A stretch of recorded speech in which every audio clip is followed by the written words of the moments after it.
When it comes to making art, we can get hung up on being totally original. And we struggle to come up with some idea or some technique or some statement that no one has ever done before, or else it won't be art. Or will it?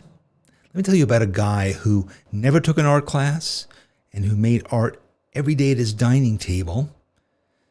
Art that he made with tracing paper and cutting out pages from magazines and coloring with crayons, and he left behind hundreds of pieces of art that nobody had ever seen while he was alive. And today those pieces sell for almost $1 million each at auction.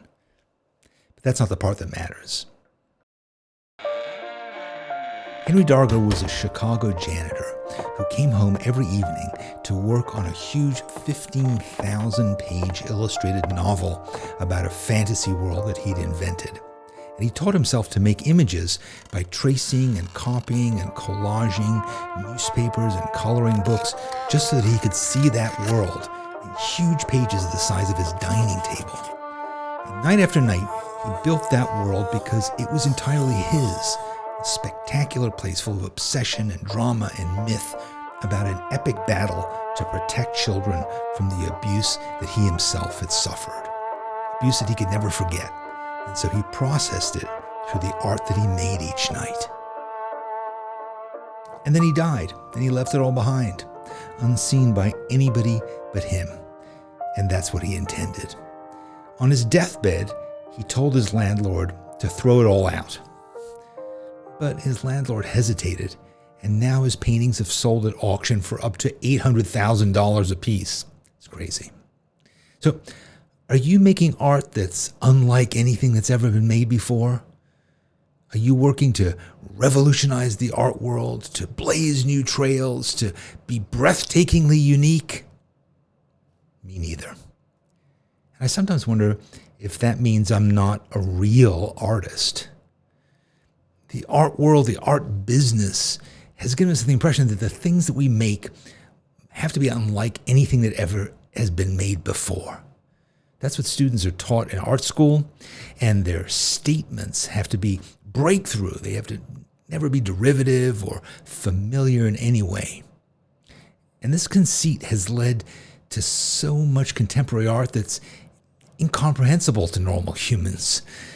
And the artists who make it, they strain to make something so clever, so fresh, so dazzlingly different that it ends up just feeling forced or cold or intellectual and irrelevant to what we actually go to art for.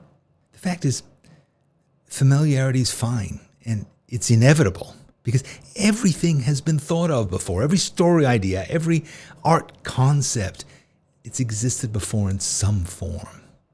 So what really matters is authenticity. Your assignment as an artist is to make work that reflects your experience and your perspective in a way that comes from who you are.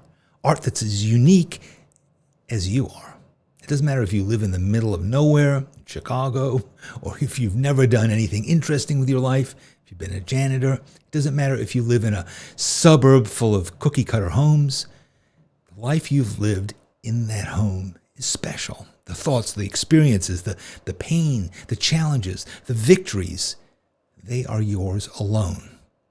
Strive to make art that comes from that place, and don't strain to make it different. Go deep and make it true. Capture how you see the world today and share it with at least one other person. That's all the reason you need to make art.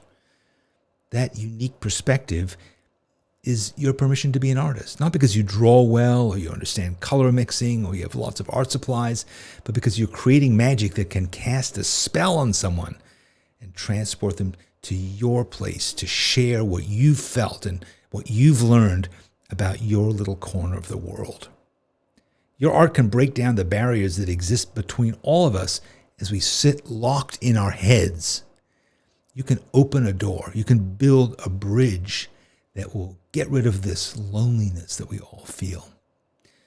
But here's a warning. Your story of what you see and feel isn't going to be for everybody, but it will touch some hearts out there deeply, and it will be exactly what they need.